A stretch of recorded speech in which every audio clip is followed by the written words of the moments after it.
Y hablar de estos temas tan importantes, ¿no? para los pueblos en general. Voy a ser quizá algo pesimista en general, porque los tiempos no dan para mucho, pero voy a intentar meter el dedo en algunas llagas que hay por ahí y espero pues no molestar a nadie, evidentemente, porque bueno, pues uno ya es un poco mayor, llevamos 50 y tantos años luchando por unos objetivos y se han conseguido pues muy pocos objetivos, eso no quita que sigamos luchando por ellos. Cuando estaba hablando el compañero José María, me estaba acordando de una información que ha dado esta mañana el Observatorio de la Laicidad, y es que en un pueblecito de Guipúzcoa, Arrasate, ayer se presentó una moción por la laicidad y se tiraron todo el tiempo de debate de la moción de si iban a la procesión o no iban a la procesión, como si la cuestión de la laicidad fuera de eso. La laicidad es mucho más amplia y no va solo de si un alcalde va a la procesión o no va a la procesión, también, porque hay una incultura tremenda con el tema de la laicidad. Siempre seguimos con los temas simbólicos, con los temas que tienen que ver con si las personas públicas han de participar en actos religiosos, que ese es el tema, yo diría, menor, como ahora vamos a intentar más o menos aclararnos entre todos. Yo voy a hablar, evidentemente, por mi formación y por mi cultura política, de clave política, no voy a hablar en clave histórica porque no lo soy, y lo poco que sé de historia es lo poco que he leído, lo que he escuchado a otra mucha gente, pero voy a hablar evidentemente en clave política, que es lo que uno ha hecho a lo largo de muchos años, ¿no? Y ahora en este rincón que nos han dejado, que es Europa Laica, una organización muy joven, como todos sabéis, cuyo exponente más importante aquí en esta ciudad y en esta provincia es Granada Laica, y que pues, lo que trata de difundir los valores de la laicidad y evidentemente también los valores republicanos, por pura lógica. Yo me he preparado unas cuantas filminas, no muchas, a lo mejor me salgo luego del guión, pero voy a intentar ceñirme un poquito al guión para hacer un discurso lo más coherente posible, ¿no? Para hablar de ambas cuestiones. No sé si lo que estéis vais a ver, intento hacer la letra muy grande, pero algunas cosas las voy a citar y no hará falta ni siquiera. El primer tema que yo quería poner encima de la mesa, que, bueno, también muchas de las cuestiones que aquí vamos a hablar esta tarde las sabéis posiblemente muchísimo mejor que yo y desde hace muchísimo tiempo, pero bueno, es bueno refrescar un poco la memoria y primero hablar de una obviedad. Los valores republicanos y el laicismo deberían de formar parte del mismo proyecto político, y por ello cuando reflexionamos y debatimos sobre la necesidad de construir un modelo republicano de convivencia, o asumir la responsabilidad histórica de promover un modelo de Estado republicano, nos estamos refiriendo desde nuestra perspectiva ideológica y política a una república laica. Después hablo de modelo republicano más que de Estado republicano, el modelo republicano, que es lo que a mí en este momento pues, más me interesa. Y ahora voy a citar algo que yo creo que es el debate final, pero lo voy a adelantar para que ya vayamos dándole vueltas a lo largo de toda la conferencia. Lo que debía ser obvio, y no siempre es así, las agendas políticas, sociales y mediáticas, las agendas políticas, los que nos gobiernan, los que están en los ayuntamientos, en el Parlamento, los líderes políticos. Pues en mi opinión, que lo hablaremos al final posiblemente, es que las actuales agendas políticas, tampoco en las sociales y mediáticas, aparece con claridad la cuestión de la laicidad, ni la intención inicialmente de avanzar hacia una forma de Estado republicano. Y por supuesto, mucho menos comenzar a construir una república laica. Y esa es la realidad. Y con esa realidad tenemos que vivir permanentemente, porque si no nos estaremos dando coscorrones contra la pared y desde luego no somos judíos. Y por lo tanto, esa es una realidad que está ahí encima de la mesa. La república laica, por eso, debería situar al derecho y a la ley como principio superior ordenador de la vida pública, en donde ninguna entidad particular, de esto me voy a referir mucho ahora, se ha de situar por encima de la ley que rige para todos y para todas por igual. En la república laica, las religiones y las creencias se sitúan en la esfera del libre albedrío individual y por lo tanto dejan de ser el fundamento de la vida pública o de la función del Estado, en tanto en cuanto éste es el representante del interés general, es decir, de la nación, de toda la nación, como se decía en la Segunda República, y sobre todo de la soberanía popular. ¿De dónde partimos? Me voy a dedicar a esto muy pocos minutos porque es un tema, pero sí conviene hablar de dónde venimos.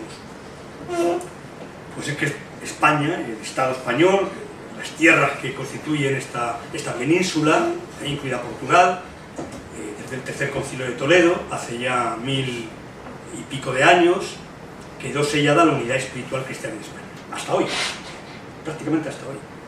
Es decir, para convertirse con el paso del tiempo en un territorio católico, apostólico y romano, y además por obligación. Cuando se habla de las tradiciones impuestas, evidentemente, a sangre y fuego, y el que no las practicaba, a la hoguera. Que la Inquisición duró, la Inquisición española, la que estuvo en España, duró, fijaros, de 1468 a 1826. La semana que viene vamos a celebrar en Valencia una serie de organizaciones sociales, un homenaje al último asesinato de la Inquisición, que fue el Mestre Ripoll. En 1826 fue asesinado el Mestre Ripoll, un maestro de escuela que era deísta, era creyente, pero no era un creyente seguidor de la religión católica. Bueno, pues han pasado muchísimas décadas para que en Valencia no se le preste esa atención a una persona que murió por la libertad, murió por sus ideales hasta el último momento que lo dio. Precisamente quien ordenó su muerte fue un obispo que, bueno, pues era de Yeste, de la provincia donde yo nací, y que a la sazón había estado en las Cortes de Cádiz. En las Cortes de Cádiz había un montón de clérigos, por eso la Constitución Liberal Monárquica y Católica de 1812 fue una constitución que decía que España sería católica para la eternidad. Casi lo están consiguiendo, pero bueno. Y en esas cortes estaba un obispo, es decir, había un clérigo allí, que fue obispo de Valencia, fue el que ordenó la muerte en la hoguera, que no fue hoguera, porque entonces no se quemaban, pero se simuló una hoguera para asesinar al Mestre Ripoll. Por lo tanto, tenemos la Constitución de 1812, al que voy a tener unos agasajos hace 4 años importantes, pero que es una Constitución absolutamente católica, integrista, y que, pues, aparte de la cuestión de la soberanía popular, pues dictaba que en el futuro España sería católica, apostólica y romana, y prácticamente hasta hoy. Los valores de la Ilustración apenas llegaron a cruzar los Pirineos, como sabéis, los derechos del hombre y posteriormente de la mujer, y el concepto de ciudadanía apenas llegó a España, llegó a borbotones, pero no llegó a instalarse en el pensamiento político y social de este territorio, y así pasa todo el siglo XIX, como sabéis, con todo el absolutismo de Fernando VII, Isabel II, liberales y conservadores, hasta llegar a la Segunda República ya muy tardía de 1831, que os voy a contar de la Segunda República que no sepáis vosotros. Simplemente que en cuestión de la laicidad, entre otras muchísimas cuestiones, pues fue y es todavía la constitución laicista más importante que ha habido en la historia del mundo, de la humanidad. Una cuestión verdaderamente laicista y que por lo tanto fue asumida en aquel momento por un amplio porcentaje de diputados y alguna que otra diputada, y que, como sabéis, cómo acabó al final esta cuestión, porque dentro de los propios partidos que constituyeron la Segunda República y después las elecciones del 33 y del 36, pues había en la cuestión de la laicidad, como en algunas otras cosas, había bastantes enfrentamientos entre los propios republicanos, dentro del Partido Socialista, dentro de los partidos republicanos, dentro de los conservadores, dentro de los liberales. En el tema de la laicidad no se ponían de acuerdo cómo abordar esta cuestión, y fue uno de los temas más gordos que tuvo la Segunda República, sobre todo en el debate interno de los propios partidos. La dictadura franquista, no hace falta que que la comente, la sabéis de sobra. Éramos todos católicos. Yo ya nací en plena dictadura, en el año 50, 49, en el año 49, y por lo tanto pues he vivido en mi infancia y juventud pues en un instituto de enseñanza, instituto público. Yo jamás fui a un colegio de curas, pero en un instituto público en donde bueno, pues se nos obligaba a ir a misa los viernes, se nos daba religión, y bueno, que voy a contar que no sepáis los que tenéis una edad y que habéis vivido aquel modelo de enseñanza de la ley del 64.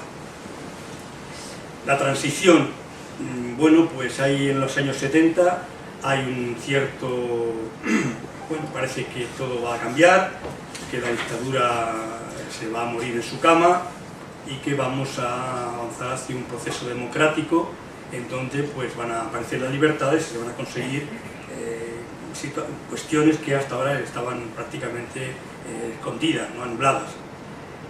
Nos encontramos el primer problema que nos encontramos es con el continuismo de los Borbones, con el continuismo borbónico, la imposición a los partidos de la transición de la monarquía, de la persona de Juan Carlos, decisión del dictador, y ese es uno de los fundamentos importantes de esta democracia tullida que hemos padecido en estos años hasta hoy. Yo estuve en aquellas cortes, podía contar miles de anécdotas de lo que yo sé de los partidos de la izquierda, los debates internos que había sobre este tema de la República, la gente que votó, o se abstuvo y votó en contra, los que se opusieron a los líderes políticos de la época, de cada partido, y hablo de todos los partidos de la izquierda, incluidos los vascos, y es un tema que yo tengo ahí guardado y que conozco bastante bien, pero hubo bastante problemas para muchos compañeros y compañeras del Partido Comunista y del Partido Socialista, muchos de los cuales al cabo del tiempo acaban por salirnos de estos partidos porque, entre otras cosas, fueron contra el propio razón de ser de la democracia que pretendíamos. Una democracia republicana, pero además una democracia distinta o diferente a la que hoy tenemos, que tampoco tiene nada que ver con la Constitución salvo el título 2. La Constitución del 71 es una Constitución realmente aceptable en los derechos. Yo espero que si hay un proceso constituyente nuevo, algunos de los derechos que aparecen en la Constitución no desaparezcan, pero bueno, pues hay que dar una vuelta a esto, pero lo que no aceptábamos era el título 2 de la Constitución española. Algunos de los diputados y diputadas, ya algunas diputadas de las que estaban en esa corte. Bueno, pues los nuevos movimientos políticos y sociales que surgen en este siglo XXI son movimientos que han generado unas expectativas a la ciudadanía. Bueno, pues en toda Europa y también en el norte de África, los países árabes han pasado una década prácticamente y estamos ya en el 2017 y bueno, pues ahora a lo largo de la conferencia pues seguimos hablando de todo ello, pero no observamos que esos movimientos políticos que han surgido en este siglo vayan a cambiar excesivamente las cosas a nivel internacional de lo que estamos viviendo al finales del siglo XX. Porque el hecho de que la sociedad, por ejemplo, en este caso ya española y europea, sobre todo española, se haya secularizado muchísimo, la sociedad española está muy secularizada, podemos dar datos de la secularización, de la relación que tienen con el dogma religioso, de cualquier religión. Sin embargo, no es suficiente porque, por otro lado, el avance de los integrismos, de la xenofobia, de los nacionalismos, el avance del capitalismo depredador, pues hace que la situación esté en unos momentos bastante delicados y proyectos políticos como es el republicanismo, como es el decimo, estén en un cajón metidos y apenas se hable de ellos. Y si eso lo unes, el papel que están llevando a cabo las organizaciones religiosas de privatizar los servicios públicos y a los que todo el mundo aplaude, es decir, en este país está, y en Europa también, y en el norte de África también, las corporaciones religiosas están siendo las que están mercantilizando todos los servicios públicos, todos los que pueden, claro, y además no tienen ningún problema en decirlo públicamente. El responsable de la conferencia episcopal en varias ocasiones ha salido a la palestra diciendo que el Estado no es capaz de garantizar los servicios a la ciudadanía, que ellos están ahí van a crear escuelas, crear hospitales, crear centros.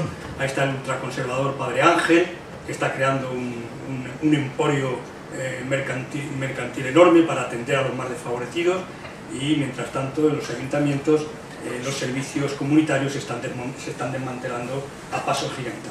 Por lo tanto, el papel privatizador de las corporaciones religiosas, no solamente de la Iglesia Católica, sino también en América Latina, los pentecostales, los evangélicos, en Alemania, en otros países, es tremendo. Están copando todos los sectores, todo lo que es la res pública que hemos defendido los republicanos históricamente, y que toda esa res pública se está desmantelando y se está poniendo no solamente en manos del sistema capitalista, de empresas privadas, sino una parte muy importante, lo que afecta a la educación, a la sanidad y a los servicios sociales, en manos de corporaciones religiosas, que ese es el primer paso para luego asaltar el poder político. Claro, tenéis que en Brasil, por ejemplo, en este momento, en las últimas elecciones municipales que ha habido, varios alcaldes de ciudades importantes, São Paulo, Río de Janeiro, son obispos pentecostales, que no es ninguna broma el tema. Y en el Parlamento de Brasil, que tiene bastante que ver con lo que está pasando ahora mismo en el ámbito de la política brasileña, es que hay un porcentaje muy alto de clérigos pentecostales, y por lo tanto eso es una situación que se viene dando y bastante peligrosa. Principios republicanos que no conviene olvidarnos. Algunas de estas cuestiones que aquí aparecen las garantizan constituciones como la nuestra y como otras constituciones europeas o americanas, por lo menos a nivel formal, ¿no? Otra cosa es luego a nivel real. Los principios republicanos, lo sabéis cuáles son, ¿no? La soberanía popular, los derechos y garantías individuales, ahora hablaremos de ello, la igualdad ante la ley, la división y separación de poderes, cosa que en algunos sitios se están mezclando ya, es decir, el poder judicial, el legislativo y el político es lo mismo, o a eso quieren llegar algunos gobiernos, algunos muy progresistas.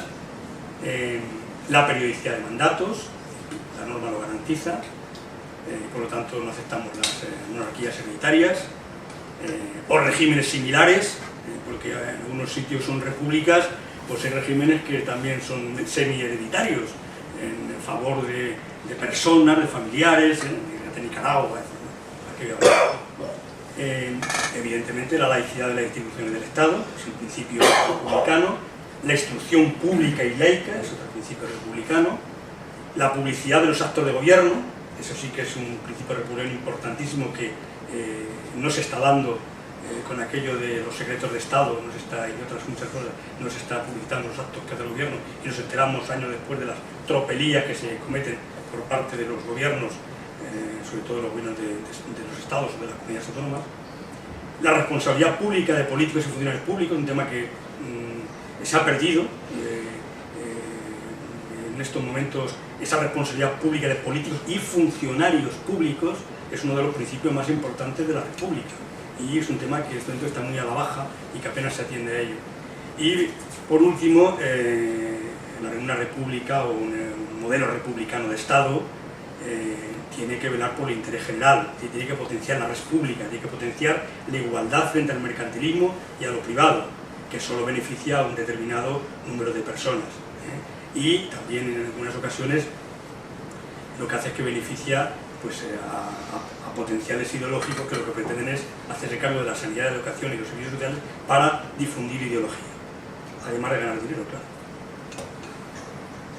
Bueno, como laicistas y republicanos, ¿qué nos toca ahora en este momento histórico tan complejo que tenemos? Pues teniendo en cuenta que tenemos varios principios que son básicos para nosotros, tenemos que hacer mucha pedagogía con ellos, ¿no? Y por lo tanto vamos a centrarnos en tres elementos básicos, ¿no? Que conocéis de sobra, pero que merece la pena recordarlos.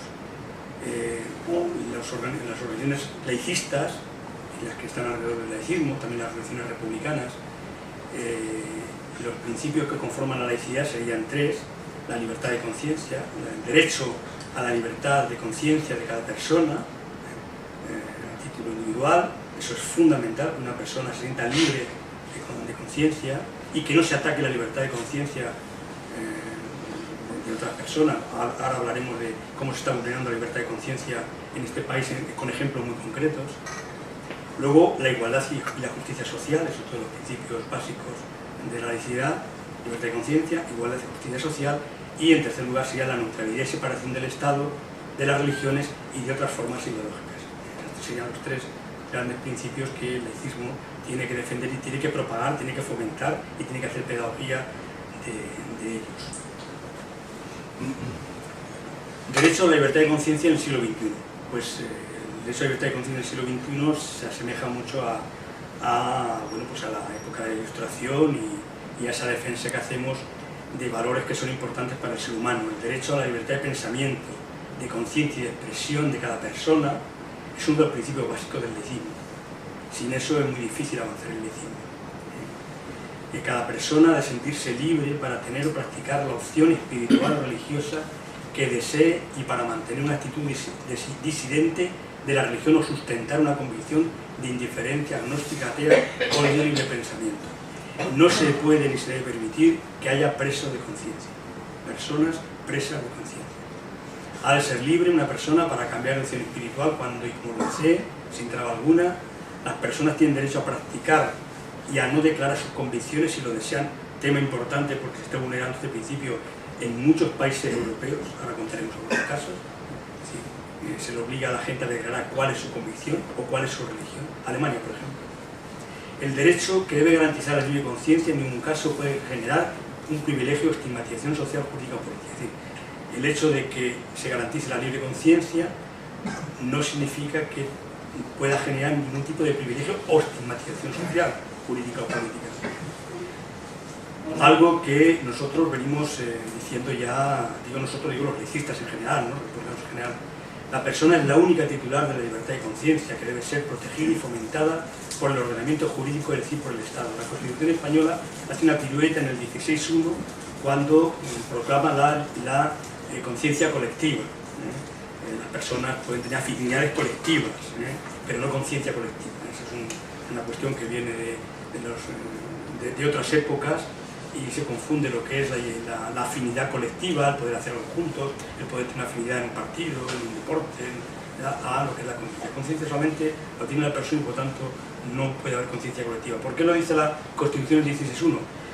Para algo que vamos a decir después, para darles a las entidades religiosas un estatuto especial, más allá de cualquier otro tipo de asociación, para tener una consideración diferente a las corporaciones religiosas, de tal manera que el Estado no puede entrar en las interioridades de una corporación religiosa, y son un Estado dentro de un Estado. A veces hemos tenido problemas con denuncias que ha habido en conventos y tal, y el Estado, es decir, la Fiscalía, los jueces no han querido intervenir en ese tema porque se considera que son entidades dentro de un Estado que tienen sus propias normas y que el Estado no puede intervenir. Por lo tanto, la lucha laica es la lucha por la libertad de conciencia, por la justicia social y la igualdad y por los derechos humanos universales. Nadie, ningún creyente, puede estar preocupado por el laicismo. Todo lo contrario, debe estar muy seguro con el laicismo. Ahora quiero hacer un comentario al hilo de la realidad que vivimos en este momento en las sociedades españolas y en las sociedades mundiales. Quizá hay personas jóvenes y menos jóvenes y mayores que piensan que los derechos están ahí, que han llegado, que están ahí, que han caído del cielo, de un ovni, que están... que se han conquistado con mucho esfuerzo y sacrificio, pero que están ahí, pero quizá no se dan cuenta de que hay que esforzarse cada día en conservarlos con una lucha permanente y sin tregua, ya que a poco que nos confiemos nos los reducen o nos los quitan. Los derechos están en constante peligro. Como nos confiemos nos los quitan. Nos los quita el Estado, nos los quita el empresario, nos los quita... Los derechos se han conseguido con mucho esfuerzo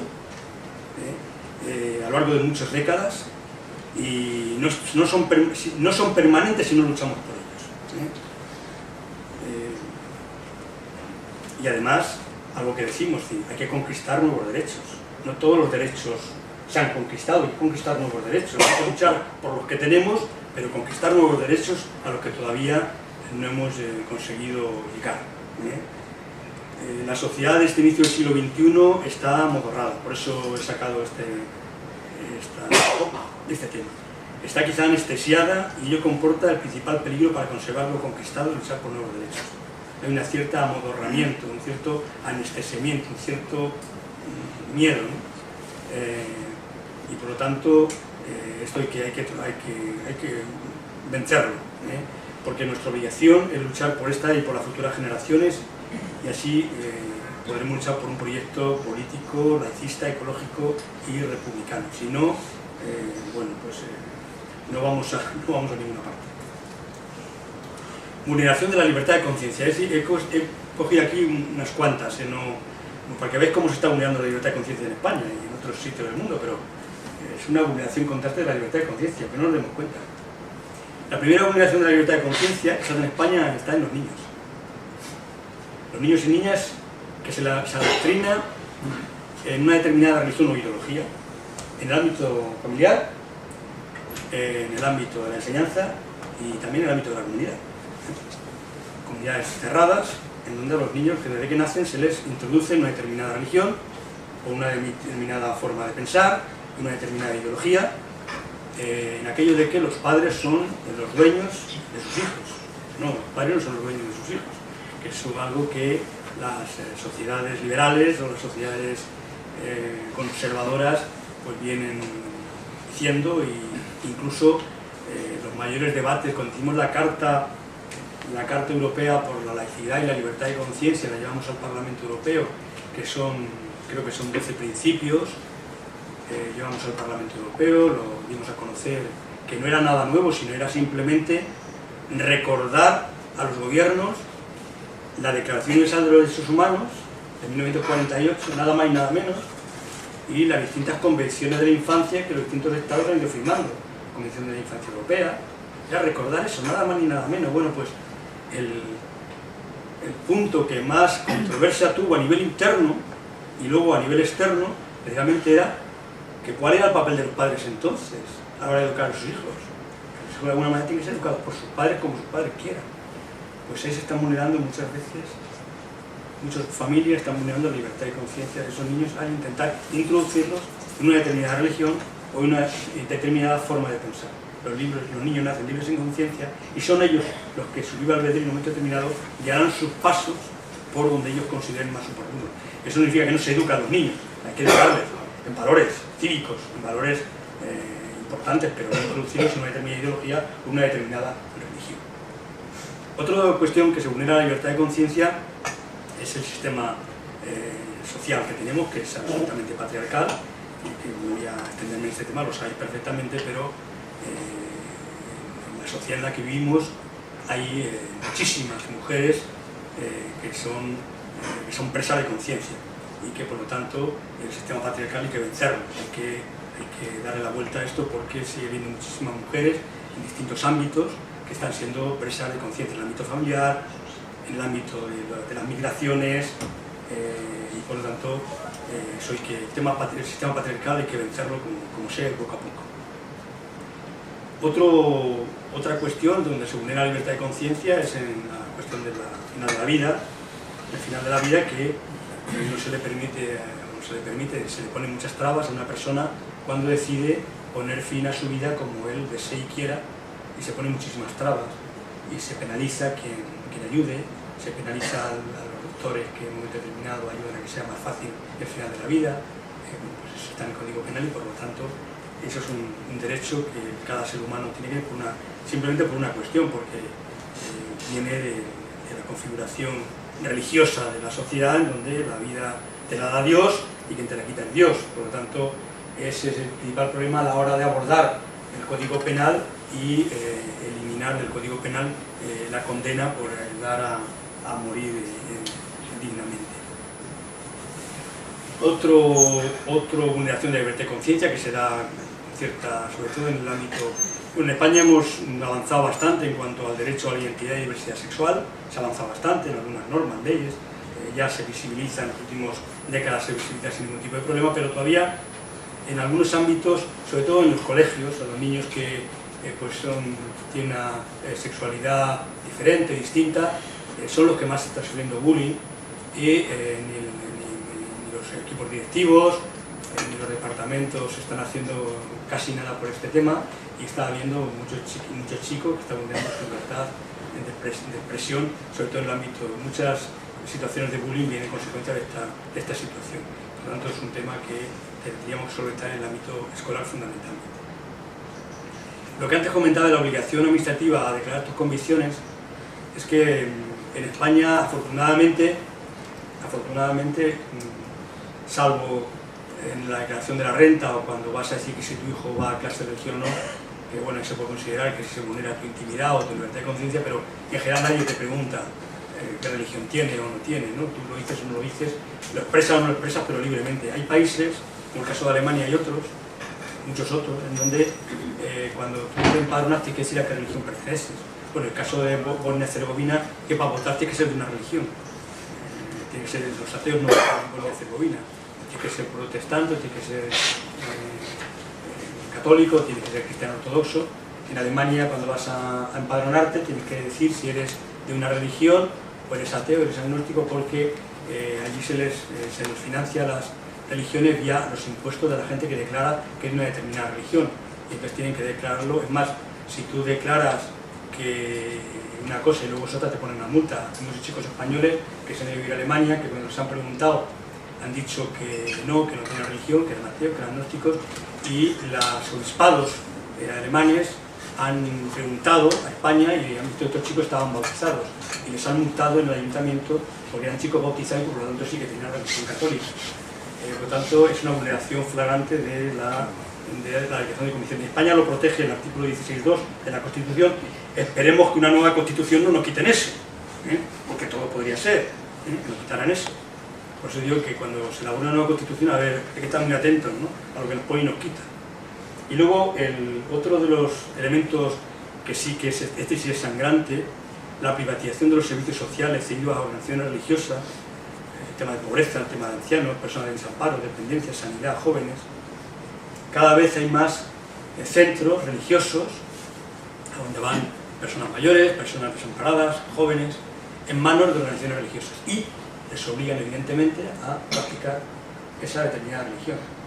Y por lo tanto, es una pena lo que está pasando, sobre todo en algunos asilos, en algunos centros. Ya no son solo asilos de ancianos, no, es que han entrado organizaciones religiosas o de laicos religiosos en centros que son públicos y la están gestionando ellos. Por ejemplo, en Galicia casi todos los centros de menores los gestionan organizaciones laicas religiosas, la Iglesia Católica, claro. Y entonces lo que imponen allí es su religión. Los chicos tienen que ir a misa, tienen que practicar. Esa es una vulneración tremenda que está pasando. Conforme están creciendo estas organizaciones religiosas, Cáritas, Banco Alimentos, Padre Ángel, que es muy aplaudido por algunos, mientras están creciendo, están, toda la gente que acude a esos sitios realmente se vulnera su conciencia, y por lo tanto es un tema que tenemos que cuidar.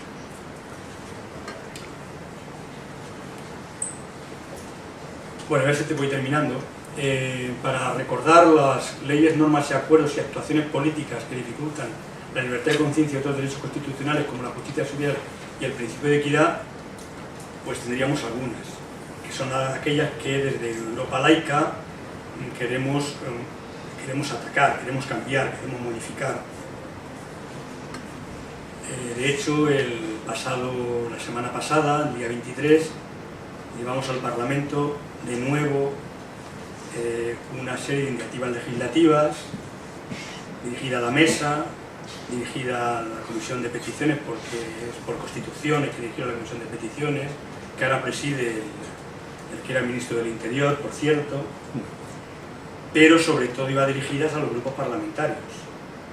Los grupos parlamentarios sí que tienen iniciativas legislativas y que pueden tomar iniciativas legislativas. Bueno, como solo es el día 23, hubo algunos diputados de Izquierda Unida que nos acompañaron, el resto, salvo Bildu, no contestaron, pero les vamos a dar un margen de estas fechas próximas para ver qué hacen y si algún grupo político toma en cuenta algunas de esas iniciativas legislativas. La más urgente que nosotros tenemos es la que tendría que ir en los presupuestos generales del Estado relacionada con la famosa financiación de la Iglesia Católica a través del IRPF. Sabéis que es una campaña que Europa Laica lleva ya bastante tiempo, empezó Granada Laica Inclusivo con esta campaña, luego se extendió a nivel estatal y la Unión Europea, la Comisión, le ha tirado de las orejas en varias ocasiones al ministro de Economía para que del impuesto de la renta no se detraiga una cantidad anual de los 150 a 260 millones de euros. Al cabo de 10 años son 2.600 millones de euros. Nosotros sabemos que el Partido Popular, si le aprietan un poco desde otros partidos, en ese tema va a ceder, porque hay otras fórmulas para financiar las religiones vía IRPF, pero no detrayendo el impuesto de IRPF, sino que la gente que quiera pagar lo haga a través del impuesto, pero pagando un poco más, ¿no? Pero vamos a ver si algún partido político de la oposición, sea PSOE, Ciudadanos, Unidos Podemos, tal, se lanzan y cuando se debatan los presupuestos del Estado aparece este tema, porque ya incluso podría estar vigente para el próximo mes de marzo a junio. Ese es el más urgente. Luego hay otros, que es como la sustitución de la Ley Orgánica de Libertad Religiosa por una de libertad de conciencia, que hemos propuesto para que cuestiones como las que se debatieron ayer en el ayuntamiento al que me he referido no se debatan, sino simplemente que una ley lo solucione, todo el tema este de simbolismos y de lo que tienen que hacer los alcaldes, lo que no tienen que hacer, etcétera, pues se pueda solucionar desde una ley de libertad de conciencia que lo estamos pidiendo. Y luego pues todas aquellas cuestiones, ya sabéis, los acuerdos con la Santa Sede, que se deroguen, todas aquellas cuestiones que están ahí, y luego lo de materia de enseñanza, que aspiramos a que en su día haya una enseñanza pública y laica. Luego hablaré un poquito de la enseñanza, que creo que merece la pena centrarnos un poco porque está muy en boga. Hay una subcomisión en el Parlamento que van a estudiar un pacto nuevo, porque ya ha habido varios pactos, siempre han ganado los mismos. Bueno, pues ahora comentaré un poquito lo del pacto de educación que pueda haber en el futuro. Y con esto comentar que ya volvemos prácticamente al principio. El análisis de ambos proyectos políticos, el laicismo y republicanismo, se ha de hacer en un contexto social nuevo, muy diferente al de los siglos XIX y XX. Eso tenemos que tenerlo en cuenta. Los laicistas y los republicanos tenemos en cuenta lo que tú has comentado, María, que es un contexto diferente al que había en el siglo XIX y en el siglo XX, sin perder, claro, la carga histórica que ellos representan.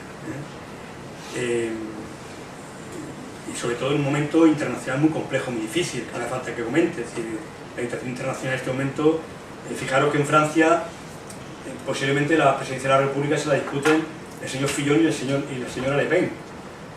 Imaginaros, el ultracatólico con el nazi, o la nazi, la laica Francia, en donde ya nos consta por los compañeros franceses de que se está financiando hasta el 15% de la enseñanza privada, no como en España, sino ayuda a la enseñanza privada católica hasta un 15% de la laica Francia. Es decir, unos avances hacia cargarse la ley de separación de Iglesia y Estado de 1905 tremendos, ¿no? Bueno, en el contexto internacional pues no vamos a hablar de Estados Unidos, no vamos a hablar de los países latinoamericanos, de Nicaragua, no vamos a hablar de los países del este, el otro día el ministro de Educación de Grecia que cesó, hubo un cambio de gobierno, por fin en su dimisión, cuando tomaba posesión el nuevo ministro o ministra, no recuerdo, por fin se atrevió a decir en público algo que hasta ahora no había dicho nadie, y que era que la Iglesia Ortodoxa griega era la gran responsable de los problemas económicos, políticos y sociales que había en Grecia. ¿Por qué? Pues porque la Iglesia Ortodoxa griega lo controla todo. Controla los servicios sociales, controla la sanidad, controla la educación y tienen gente en el Parlamento, lo controlan todo, son los amos del Chantecler. Entonces muy difícilmente el pueblo griego pueda superar la situación mientras que la Iglesia Ortodoxa griega tenga el poder político, económico y social que tiene en Grecia. Y este señor pues, por fin se ha atrevido. Ya no digamos el poder que están tomando. Y luego la situación europea en ese contexto internacional nuevo, en donde parece ser que una nueva oleada nazi, una nueva oleada xenófoba, una nueva oleada que está surgiendo pues no sé, desde Gran Bretaña hasta Bulgaria, pasando por Hungría, nos está generando un futuro un poco bastante complejo. Claro, la sociedad española es diferente. Aquí las cosas llegan tarde, las buenas y las malas, llegan un poco tarde, y eso es lo que me preocupa, que llegan un poco tarde, ¿no? Y bueno, pues todavía estamos en, como si dijéramos, 15 o 20 años antes que lo que está pasando aquí en Europa. Esperemos que lo malo no nos llegue de aquí a 15 o 20 años. Bueno, la sociedad del 21 también tenemos que pensar que nada tiene que ver con la de hace décadas, es una sociedad distinta. Las tecnologías de la comunicación, la globalización y la potencia del capitalismo depredador, el crecimiento de los neonacionalismos. Los nuevos nacionalismos son tremendos. Cuando un país pide ser independiente, que sea en la antigua Yugoslavia, donde sea, lo primero que montan es el servicio de extranjería, es lo más importante, ¿no? A eso le dedican los mayores esfuerzos, porque es la forma de que no entren extranjeros en su coto, ¿no? Son los nuevos nacionalismos que se están creando a nivel mundial, ¿no?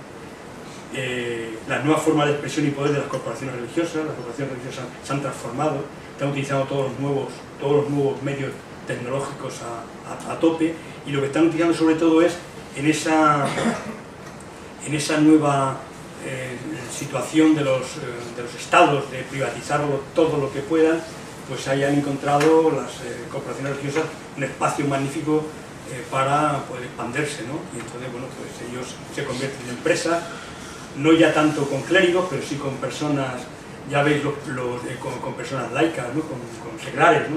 Ya veis, por ejemplo, en Murcia está siendo un problema la universidad, la UCAM, no sé cómo se llama, la UCAM. Está siendo un problema porque está copando la política y la economía de la región. Hace poco hace 3 años le concedieron la Facultad de Medicina, y contaban el otro día que estuve en Murcia que los chicos de esta universidad privada católica, que es de los Kikos, como sabéis, ¿no? Que su beneficio lo manda al Vaticano al bono del Papa Francisco, pues los chicos que salen de la Facultad Católica tienen preferencia en los hospitales públicos, de tal manera que este año las prácticas que hacen los chicos de la pública, se tienen que ir a hospitales de la periferia o de otros pueblos. Sin embargo, los de la Universidad Católica están yendo a los hospitales públicos de Murcia, ¿no? Es decir, han cogido todo el deporte, ya están en un equipo de fútbol, financian las medallistas medallistas que tuvimos en las últimas Olimpiadas, más de la mitad de las medallistas financiadas por la Universidad Católica de Murcia. Es decir, están tomando mucha fuerza, mucho aire, porque este mundo de mercantilizador les viene muy bien a ellos, porque ellos sí que tienen poder, tienen fuerza, tienen dinero, tienen mucho dinero para poder hacerse cargo de todas esas cosas. Y luego, antes de hablar del tema de educación, terminar con algo importante. No nos tenemos que conformar con que la sociedad está muy secularizada, porque sí es cierto que la sociedad no practica en realidad. Los informes que publicamos del CID periódicamente nos damos cuenta de que las personas que practican religión pues no llegan al 20-25%, de otras religiones hablan del 2 al 3% en total. Sin embargo, los agnósticos, ateos indiferentes, están ya cercanos al 30%. Por ejemplo, los niños que se bautizan en España pasan un poco del 50 al 55%. Las bodas son civiles, 2 de cada 3. Así que se ha secularizado mucho, pero no es una sociedad anticlerical. Y al no ser una sociedad anticlerical, en el sentido que lo entendemos los republicanos y anticlericales del siglo XX, bueno, pues dan por bueno todo lo que hace la Iglesia, las iglesias, dan por bueno lo que hace el Padre Ángel, dan por bueno lo que hace el Papa, dan por bueno lo que hace Cáritas, dan por bueno lo que hace tal, y eso les da mucho poder, y entonces ellos, con ese poder, el siguiente paso era ocupar el poder político, claro, como han hecho en Brasil y en otros sitios, ya no digamos en las primaveras árabes, ¿no? Para lo que sirvieron al final, para generar estados islámicos mucho más duros de lo que había. Termino con el tema de educación. Sí, porque a los republicanos y laicistas no importa mucho la educación, solamente un retazo de 3 minutos. Creo que los medios de comunicación están conchavados con políticos, nos malinforman de lo que está pasando. En España se dice que hay que llegar a un pacto por la educación porque ha habido muchas leyes de la democracia bueno, pues que hay que haber un pacto por la educación y que, bueno, que tenemos que poner todos de acuerdo. Bueno, realmente no ha habido tantas leyes, ha habido solamente la ley del 70, que es la que empezó en el año 76 con los albures de la democracia, la LOGSE y la LOE, que es una ampliación, variación de la LOGSE adaptada al Tratado de Lisboa. ¿Qué significa ello? Pues la LOGSE lo que hace es que presiona mercantilizantemente la educación. El proyecto mercantil, el proyecto empresa, trata de entrar en la enseñanza, con el agravante que en España, el proyecto empresa en España lo controla los curas, lo controla la Iglesia Católica. Porque la LOMCE en realidad lo que hace es modificar 45 artículos de la LOE. En realidad lo que hace es modificar 45 artículos e incrementar algunas cuestiones que la LOE no había tocado, que tiene que ver con el Tratado de Lisboa de cara al espacio 2020 o algo así de la Unión Europea, y bueno, pues los chicos se encabran mucho con las reválidas y todo esto, pero ese no es el fondo de la enseñanza, no es el tema de la revalla, que también, ¿no? El problema de la enseñanza en España tiene varios problemas importantes, ¿no? Uno es el tema de la financiación, que es muy corta y no creo que en los próximos años se vaya a incrementar. El otro tema puede ser la adaptación al nuevo sistema moderno tecnológico de todo lo que es el sistema educativo en su conjunto. Otra cuestión tiene que ser que los métodos de enseñanza-aprendizaje pues tienen que adaptarse a esta nueva realidad Twitter, Facebook, etcétera, una nueva realidad que tenemos. Bueno, y lo que tiene que ver es que si realmente apostamos en España por una república de enseñanza, porque claro, si nos van a vender un pacto por la educación y no estén de acuerdo todos o casi todos, en donde seguimos la misma situación, que el 33% del alumnado va a colegios privados católicos financiados con fondos públicos en detrimento de la enseñanza pública, y seguimos manteniendo los 18.000 delegados diocesanos en los centros para que no solamente impartan religión a los chicos que la pidan, sino para que además hagan proselitismo religioso dentro de los centros, pues el pacto ese no ha sido absolutamente para nada, y por tanto es lo que hay. Y en este momento, por lo que estamos viendo, lo que estamos observando nosotros precisamente es eso, que el nuevo pacto va a ser el pacto Gabilondo bis, en donde se va a mantener, bueno, peor incluso, en donde se van a mantener los delegados diocesanos en los centros, ya lo garantizaba la LOE en la disposición transitoria segunda y tercera, y se van a seguir con los conceptos educativos por mucho tiempo, porque hay gente que se siente cómoda con estos conceptos educativos, la mayoría en manos de los curas, ¿no? Entonces vamos a estar ahí muy pendientes. Los contactos que hemos ido manteniendo estos últimos meses no nos han dado buenos augurios, sobre todo en el tema de los conciertos. Hay muchos ámbitos de la política que quieren seguir de acuerdo con el tema de los conciertos educativos, y en el otro tema sí, parece que hay alguna disposición, incluso en un contacto que tuvimos con gente del Partido Popular a lo más alto nivel, incluso estarían pensando en la posibilidad de sacar la religión del horario lectivo, siempre que sean capaces de denunciar los acuerdos con la Santa Sede de 1979, pero eso no es próximo. Pero el problema que hay es el problema que generó en su día el señor Rubalcaba Gavilón, ¿no? Que esos 18.000 personajes que están ahí, cada uno con su talante y su historia, se quedan fijos en plantilla casi con toda seguridad, porque todos los que han tenido problemas y la propia Iglesia Católica los ha echado a la calle por circunstancias ideológicas, han ganado todos los recursos del Estado y por lo tanto los han vuelto a reponer en sus puestos de trabajo, porque la transferencia segunda, la transferencia segunda y tercera de la LOE, no LOMCE, LOE, les garantiza como si fueran personal laboral al servicio del Estado. Y entonces el problema es este, ¿no? Y eso no lo trae la LOMCE. La LOMCE no traía eso, es la LOE. Por eso volver a la LOE a nosotros nos preocupa mucho. Bueno, vamos a ver en los próximos meses lo que pasa, pero nuestros principales objetivos como republicanos elitistas es esas dos cosas. Quitar los conciertos, poco a poco se puede hacer perfectamente, sin que los trabajadores de esos sitios pierdan el puesto de trabajo. Hay fórmulas administrativas para asimilar en el tiempo a esos profesionales que están en ese tipo de centros, y en segundo lugar sacar la religión del horario lectivo.